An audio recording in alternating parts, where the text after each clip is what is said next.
우리는 태어나면서 처음으로 배우는 인류의 역사를 6천년으로 배운다. 하지만 과학자들은 그것이 진실이 아니라는 것을 잘 알면서도 딱히 반박할 여지가 없기에 선조 때부터 배운 그대로 6천년의 역사라고 말하고 있고, 앞으로 배울 후대인들에게도 인류의 역사는 6천년 전부터 시작했다라고 뻔뻔하게 가르칠 것이다. 하지만 각성한 많은 사람들은 이대로는 안 된다고 말을 하고 있다. 그럼에도 딱히 누구 하나 정답을 내놓지 못하고 있는 실정인 것이다. 이게 아닌데 하면서도 배우고 가르쳐야 한다니, 그것보다 무지하고 어리석은 것이 어디 있겠는가. 아마도 성경 속 연대기를 잘못 추정해서 6천년이라고 못 박았을 것이겠지만, 천지창조로 지구가 태어난 것이 고작 6천년이라는 것은 잠자는 아이가 방귀 뀌는 상황이다. 그저 어처구니가 없어서 헛웃음이 난다고나 할까? 그 성경 역시 해석을 제대로 하였나 의구심이 들기는 마찬가지이다. 1.1핵도 변형시키지 말라고 하나님께서 말씀하셨는데, 지금 우리가 쓰고 있는 성경은 원본 그대로가 아닌 번역본이고 시대에 맞게 또 상황에 맞게 재해석한 것이 사실이 아닌가 말이다. 어쨌거나 교실에서 책으로만 배우던 6천년의 인류 역사에 대하여 다시금 생각해 보아야 할 여지는 충분하다. 그런 의미에서 오늘은 인류의 역사와 확실한 증거가 존재하는 초고대 문명에 대하여 소개하도록 하겠다. 대부분이 말이 안 되라고 말하겠고 역사 날조라고 말하겠지만, 현 시대에는 과학자들조차도 말이 안 되를 연신 외치게 만드는 증거물들이 지구 곳곳에는 차고 넘치기 때문이다. 자, 그럼 시작하겠다. 말이 현재의 모습을 가지게 되기까지가 장장 6천만 년이나 걸렸다고 한다. 600년도 아니고 6천년도 아니고 6천만 년? 6천만 년이라는 세월을 생각하면 가히 놀라운 시간이 아닌가.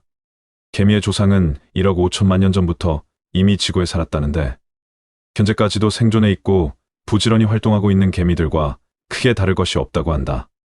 1억 5천만 년 동안의 그 긴 시간과 세월 동안 미세한 변화밖에는 없었다니, 이 또한 놀랍지 않은가.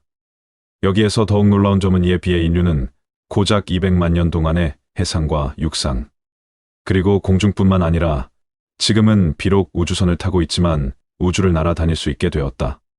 여기서 잠깐. 아니, 이것은 천지창조하고는 많이 다르잖아? 그렇게 생각하실 분들이 많으실 것이다.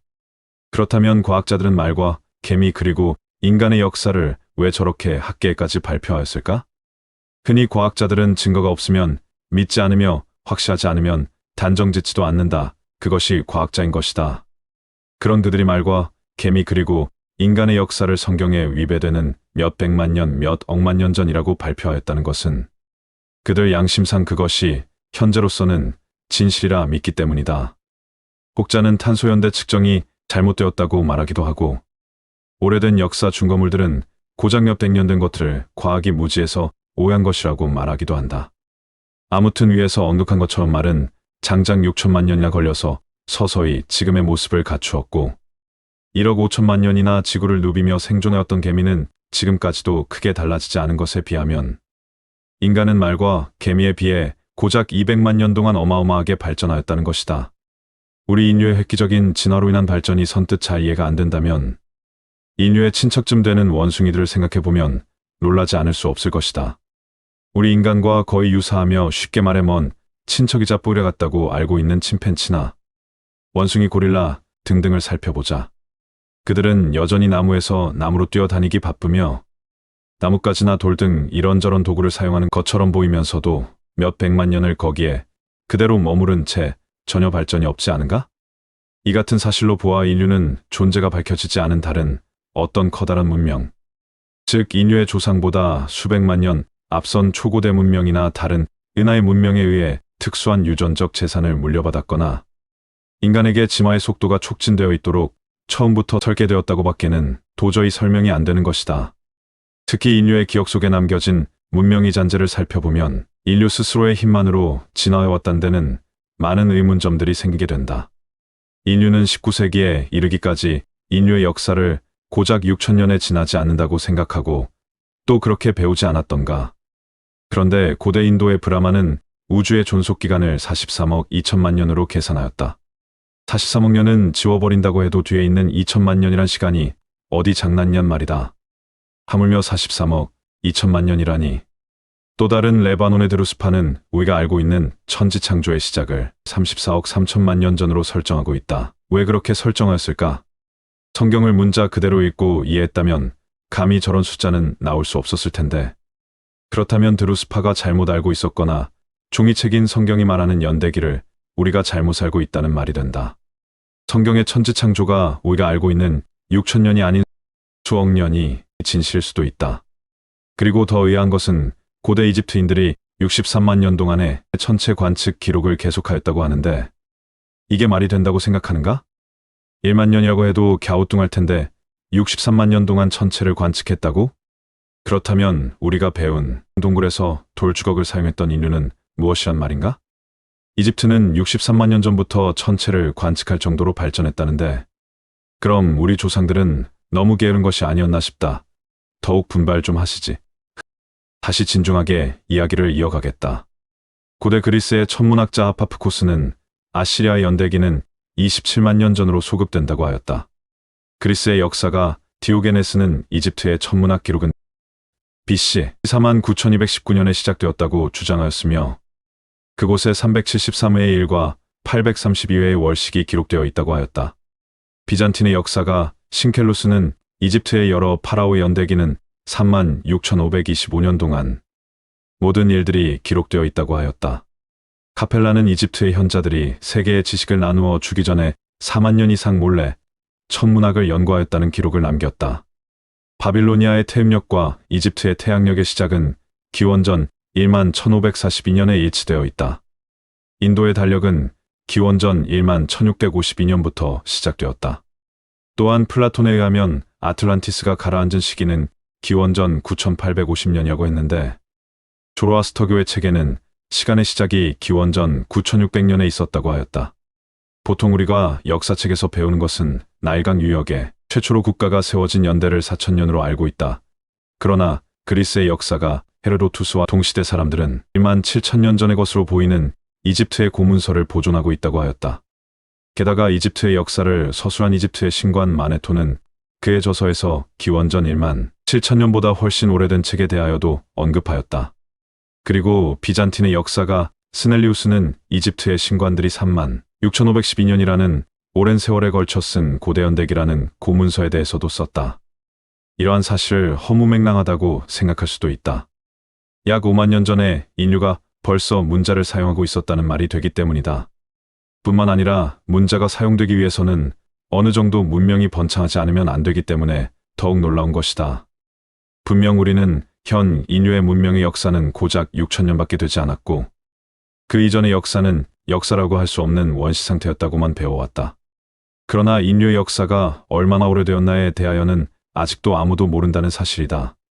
이러한 증거들은 최소한 인류의 문명이 우리가 생각하고 있었던 것 이상으로 오래되었음을 입증한다. 또한 잊혀진 문명의 자네들이 보여주는 문명 발달의 정도는 현대 인류에게 과거에 대한 깊은 관심과 정확한 인식을 요구한다.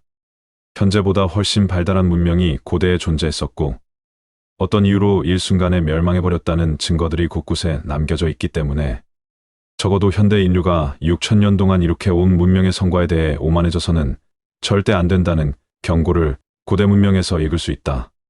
즉 현재의 인류 문명 이전에도 고도로 발달했던 고대 문명이 다수 있었다는 것이고, 우리는 그 후예들이라는 것이다. 그럼 그 문명의 출발은 어디서부터 왔을까? 그의 답은 어쩌면 지구가 아닌 외계에서 찾아야 할지도 모르겠다. 우리가 태어나서 처음으로 배우는 우리 인류의 역사는 고작 6000년에 불과하다. 하지만 앞서 언급했던 것처럼 바빌로니아의 태음력과 이집트 태양력의 시작은 기원전 1만 1542년에 맞춰져 있다. 또한 인도의 달력은 기원전 1만 1652년부터 시작된다. 이것은 누가 봐도 초고대 문명의 존재 가능성을 여실 보여주는 대목이다. 또한 인도에는 극파고다라는 이름의 사원이 있는데 높이가 무려 75m이며 지붕은 2000톤이 넘는 돌로 만들어져 있다. 이 같은 무게의 돌을 들어 올리려면 현재의 기중기보다 10배 이상의 힘이 필요하다고 한다. 특히 1532년에 제작된 오론티피나우스의 지도에는 남극대륙이 그려져 있다. 남극대륙은 BC 4000년경부터 얼음에 뒤덮인 것으로 분석되기 때문에 이 지도의 원본은 남극대륙이 얼음에 뒤덮이기 전에 제작되었을 가능성이 몹시 크다. 즉, BC 4000년 이전에 제작된 지도의 원본을 보고 오론티가 복사했을 가능성이 크다는 것이다. 고대 수메르의 유적인 셀레우키아의 폐허에서 고고학자들은 높이 10cm의 점토로 만든 작은 그릇을 발견했다. 그런데 이 그릇 속에는 산성에 의해 부식된 철제 정극과 납땜으로 용접된 구리로 만든 실린더가 들어있었다. 이는 현대의 배터리와 유사한 구조다. 아직도 지구 곳곳에서는 우리가 미처 알지 못했던 수많은 유물들이 발견되고 사장되기도 한다. 그 속에는 우리 인류가 만들지 않은, 아니 만들지도 못할 엄청난 발전을 필요로 하는 유물들이 발견되기도 한다. 무조건 아니다, 가짜다 라고만 외칠 것이 아니라 정확한 팩트를 알고 대처해야 하지 않을까 싶다. 그러기에는 아직 갈 길이 멀기는 하겠지만 조금씩 역사를 밝혀가다 보면 언젠가는 그 진실을 마주하지 않을까 싶다. 어쩌면 많은 사람들이 말하는 초고대 문명의 잔재들일 수도 있겠지만 그 양들이 너무나도 방대하고 엄청나 한 번에 소개하기에는 힘들 듯하여 다음 기회가 주어진다면 열심히 준비하도록 하겠다. 사라진 신비의 고대 마야 문명의 수수께끼. 안녕하세요. 미스테리함 채널에 오신 것을 진심으로 환영합니다. 오늘의 영상은 사라진 신비의 고대 마야 문명의 수수께끼라는 주제로 영상을 준비하였으니 재밌고 유익한 시간 되시길 바라며 바로 시작하겠습니다. 마야 문명은 단어만으로도 미스터리함을 주는 것 같습니다. 이는 아마도 마추픽추와 영화에서 보았던 마야 문명을 떠올리게 하기 때문일 것입니다. 이번 편은 마야 문명을 준비하면서 어릴 적 신기하던 문명을 되새겨보는 의미를 부여해봅니다. 마야 문명은 기원전 2000년부터 서기 100년 사이에 형성된 선고전기 시기에 시작되었습니다. 가장 오래된 마야 문명의 흔적은 기원전 1600년경 치아파스 주에서 나타났습니다. 메소아메리카의 어머니 문명의 올메 문명이 꽃필 무렵인 기원전 1200년경 과테말라 저지대의 페텐 지방에서 초기 마야의 토기 문화가 성립되었습니다. 기원전 700년에서 600년 사이에 기단이 있는 신전이 만들어졌고 기원전 300년 이후 본격적으로 신전과 종교센터가 있는 도시가 세워졌습니다. 마야 도시의 기본 단위는 광장을 중심으로 기단을 만들어 그 위에 신전을 세운 복합 건물로 이루어져 있습니다. 이러한 복합 건물 몇 개가 합쳐져 과테말라의 티칼처럼 큰 도시를 이루었고 시간이 흐름에 따라 계속 추가되었습니다. 티칼은 마야 문명의 태동기의 도시입니다.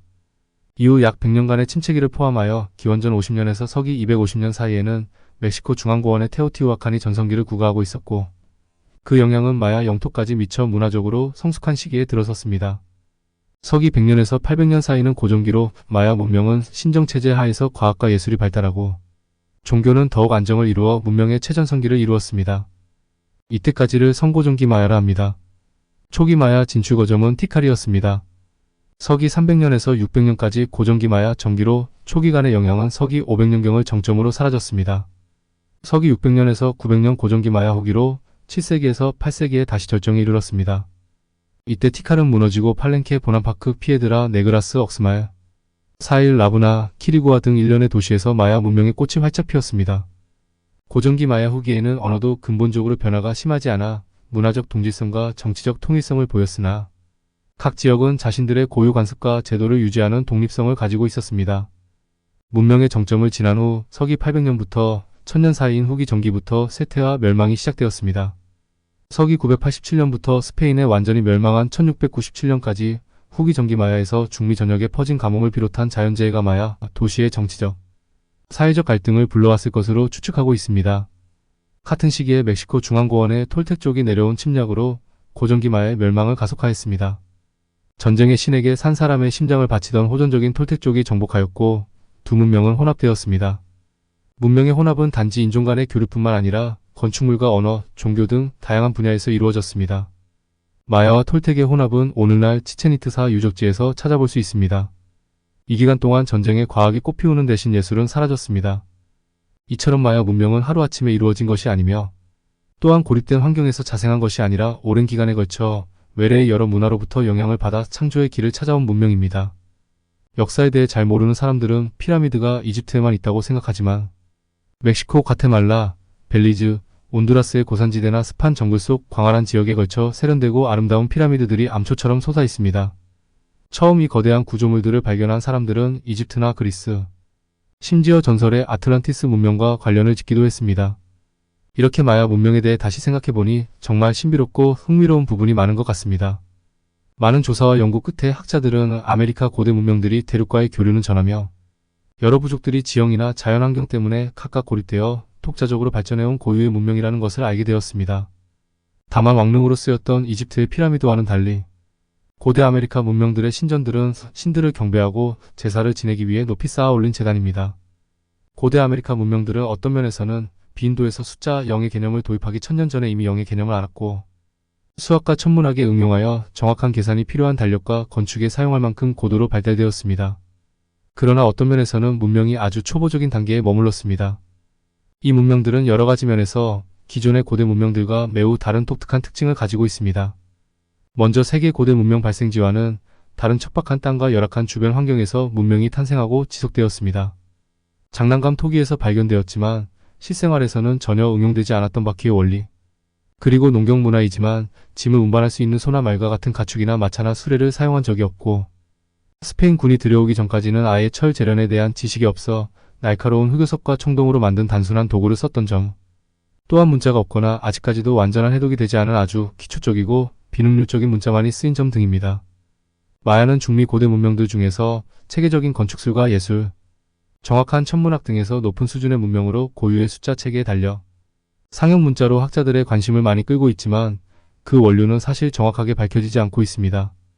일반적으로 하나의 문명이 성립되는 데는 농사를 지을 수 있는 풍요로운 큰 강과 비옥한 삼각주, 그리고 사람이 살만한 적절한 기후 등 문명 발상의 기본적인 몇 가지 조건들이 뒷받침되어야 합니다. 그러나 이러한 조건들이 하나도 맞지 않는 온도와 습도가 아주 높은 열대우림 깊은 곳에 도시와 신전을 세우고 고도로 발달한 문화의 꽃을 피웠던 것이 마야 문명의 특징입니다. 스페인 군이 처음으로 이 원시의 밀림에 들어섰을 때 그들의 눈앞에 신기루처럼 호련히 나타난 버려진 도시의 폐허는 거대한 문화 충격으로 다가왔을 것입니다. 마야를 둘러싼 방대한 수수께끼들은 아직도 풀리지 않은 것이 많습니다. 그들은 누구이며 어디에서 왔는가? 왜 그러한 웅장한 건물들을 세웠는가? 그리고 무엇 때문에 화려한 도시들을 정글 속에 버려두고 갑자기 사라졌는가? 마야는 해발 1400m에서 2800m에 위치한 멕시코 남부고산지대 치아파스 주에서 과테말라 저지대, 정글 타바스코 주, 해발 300m 카리브해를 끼고 있는 유카탄 반도의 건조한 석회암 저지대를 중심으로 과테말라 고지대와 저지대, 열대 밀림 벨리즈, 엘살바도르, 온두라스 일부까지 걸치는 광대한 영역에 걸쳐 발달했습니다. 뿐만 아니라 약 3000여 년에 걸친 역사와 그 후손들이 오늘날까지 그들의 땅을 지키고 살아가고 있는 중미 최고 최대의 문명입니다. 끝맺음을 하기 전에 멕시코의 대표적인 피라미드 유적지 하나를 소개하고 마무리 짓겠습니다. 치첸이트사는 멕시코 유카탄 반도에 위치한 마야 문명의 대표적인 유적지입니다. 이곳은 마야 문명의 신비와 고대 건축술의 위대함을 보여주는 것으로 세계 7대 불가사의 중 하나로 꼽힙니다. 치첸이트사의 피라미드 특징은 계단의 수에 있습니다. 치첸이트사의 피라미드는 각면에 91계단이 있고 면을 모두 합하면 364개가 되고 마지막 꼭대기 1단을 더하면 총 365개가 됩니다. 이는 마야 달력의 1년과 같은 수를 나타내는 것으로 마야인들이 천문학에 강했다는 걸 보여주는 예시라고 할 수 있습니다.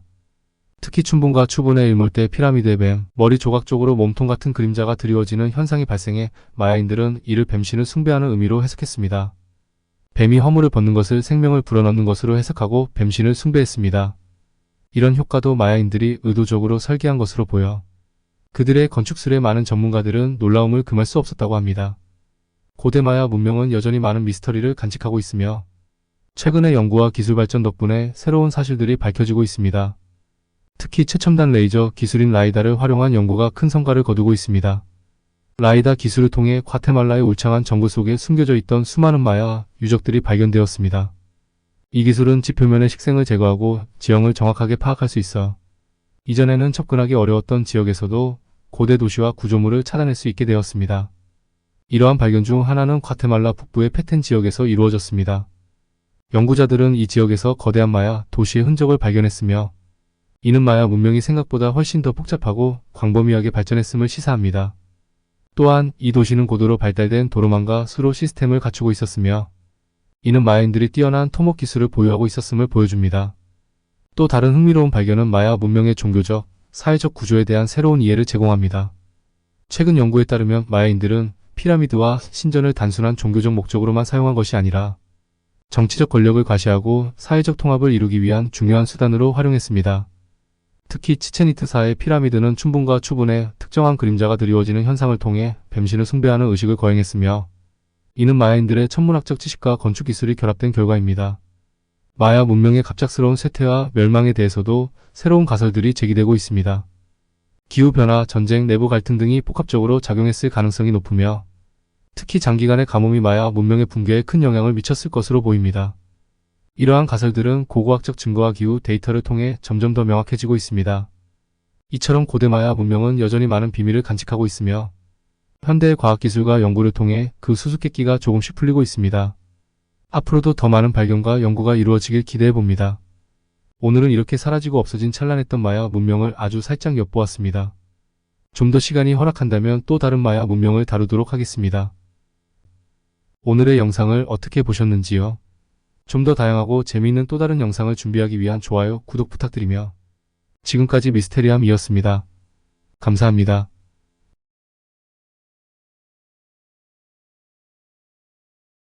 고대 로마 쿠마의 시빌라의 전설과 예언. 안녕하세요. 미스테리함 채널에 오신 것을 진심으로 환영합니다.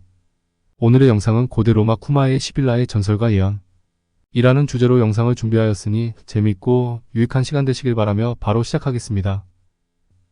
바이아는 로마 제국의 라스베이거스라고 불리던 곳으로 이탈리아 칼데라가 우거진 서안의 나폴리에서 약 30km 떨어진 휴양지였습니다.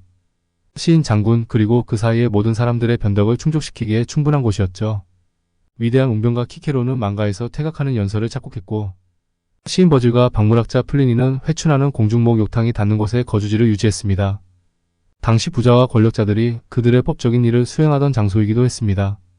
로마의 파들은 파티를 위해 주말 여행을 떠났다고 합니다. 그곳이 바로 지금은 수중 도시가 되어버린 그 당시 최고의 유명 인사들의 아트이며 화려함의 대명사였던 바이아였습니다. 강력한 정치가들이 해변가에 자신들의 욕망을 마음껏 채울 수 있는 온열, 스파와 모자이크 타일 수영장으로 호화로운 별장을 지었습니다. 고대 로마의 바이아는 단순한 휴양지뿐만 아니라 신화와 전설이 깃든 신비로운 장소였습니다. 이곳은 고대 로마 귀족들의 휴양지로 유명했지만 동시에 심해 속 지하, 세계로의 입구가 있다는 전설로 잘 알려져 있던 곳이기도 했습니다. 바이아에 깃들어 있는 전설 한 가지를 소개하겠습니다. 바이아는 고대 그리스와 로마 신화에서 미래를 예언하는 여성 시빌과 관련된 전설로 유명합니다. 시빌은 바이아 근처에 위치한 지하세계 입구를 지키며 죽은 자들의 영혼이 지나가는 곳에서 미래를 예언했다고 전해집니다. 시빌의 예언은 단순한 미래 예측을 넘어서 고대 그리스와 로마 사회에서 신성한 지침으로 여겨졌습니다. 특히 쿠마의 시빌은 그녀의 예언을 통해 로마의 운명을 예고했으며 이는 로마인들에게 큰 영향을 미쳤습니다.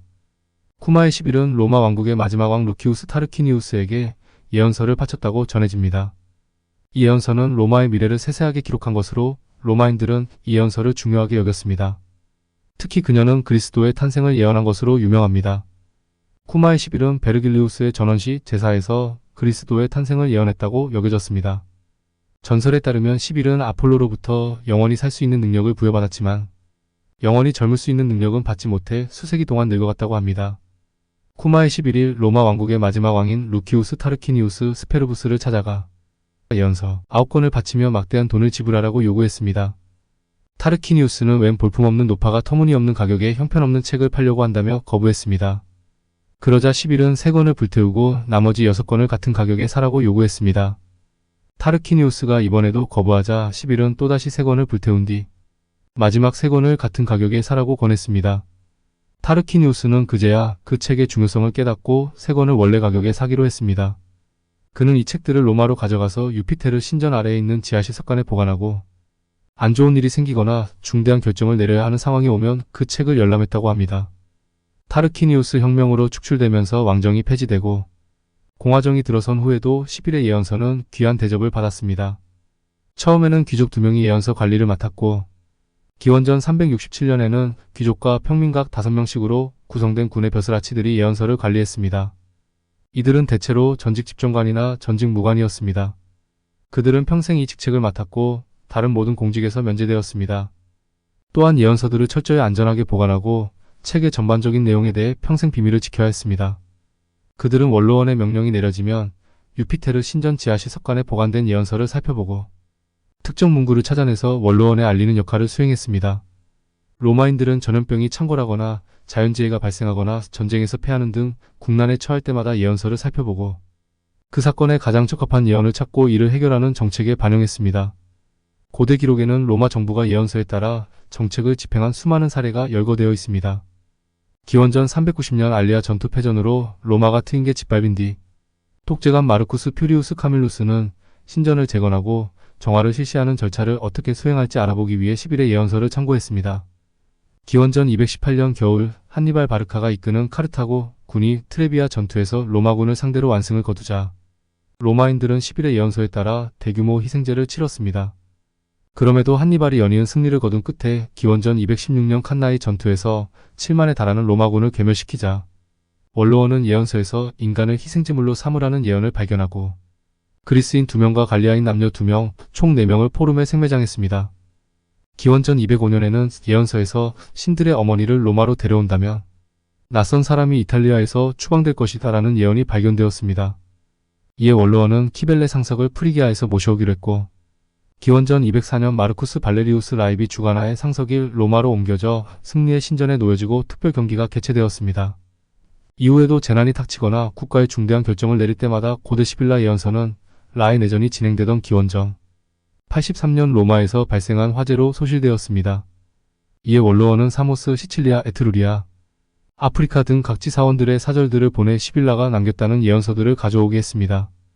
이후 각지에서 모인 예언들의 진위 여부를 판별한 뒤 기원전 76년 푸블리우스 비니우스 마르쿠스, 오타스 루키우스 발리우스 등이 약 1000권에 달하는 예언서를 편찬했고 퀸투스 크리누스가 승인하여 새 예언서로 확정한 뒤 재건된 유피테르 신전 지하실 석관에 보관하였습니다. 기원전 57년 알렉산드리아 시민들에게 추방된 이집트 파라오 프톨레마이오스 12세가 원로원에 자신을 파라오 지위에 복귀시켜달라고 요청했습니다. 원로원은 관리자들로부터 예언서의 내용을 전달받은 뒤 이집트에 군대를 보내지 말고 외교로 해결하기로 결의했습니다. 그러나 시리아 총독 아울루스 가비니우스는 프톨레마이오스 12세로부터 뇌물을 받고 기원전 55년 이집트로 쳐들어가 알렉산드리아를 접수한 뒤 프톨레마이오스 12세를 복귀시켰습니다. 그런데 기원전 54년 티베르 강이 범람하면서 로마시가 피해를 입자 로마인들은 이를 신이 천벌을 내린 것이라 여기고 가비니우스를 신성모독 혐의로 재판에 회부했습니다. 하지만 가비니우스는 폼페이우스와 율리우스 카이사르의 지원 덕분에 무죄 선고를 받았습니다. 기원전 44년 초 로마 전역에 오직 왕만이 파르티아인을 물리칠 수 있다는 예언이 시빌라서에서 발견되었다는 소문이 떠돌았습니다. 이에 많은 이들이 파르티아 원정을 행하려는 율리우스 카이사르의 의도를 의심했습니다.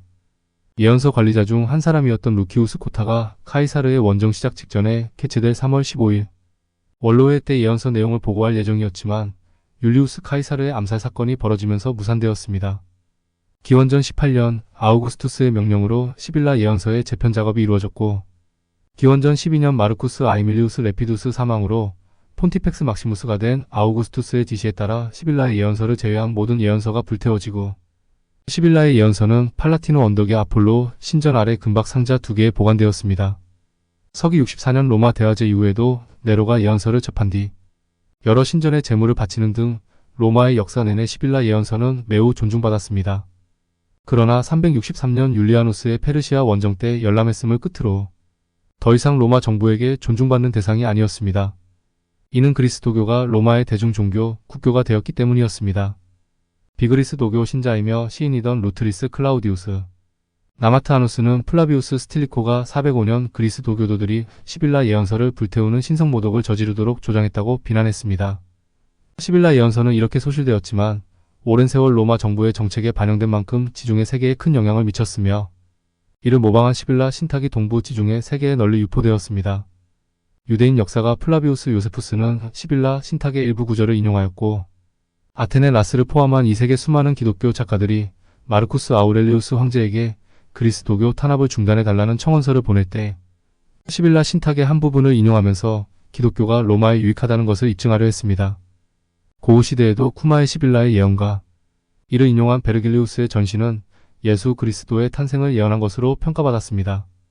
이렇게 바이아는 우리가 미처 몰랐던 기원전에 이미 예수 그리스도의 탄생까지 예언했던 쿠마의 시빌라의 전설과 예언이 깃든 곳입니다. 바이아가 지진이나 자연재해로 인해 지각이 변동하면 육지에 있던 도시가 물에 잠겨 수중 도시가 되기까지 최고로 화려한 휴양지로 부각되며 많은 도시들이 최고의 스타들을 위한 쾌락의 장소였습니다. 그 당시 세계에서 최고로 화려했던 문명의 꽃을 피운 곳입니다. 오늘의 영상을 어떻게 보셨는지요? 좀 더 다양하고 재미있는 또 다른 영상을 준비하기 위한 좋아요, 구독 부탁드리며 지금까지 미스테리함이었습니다. 감사합니다.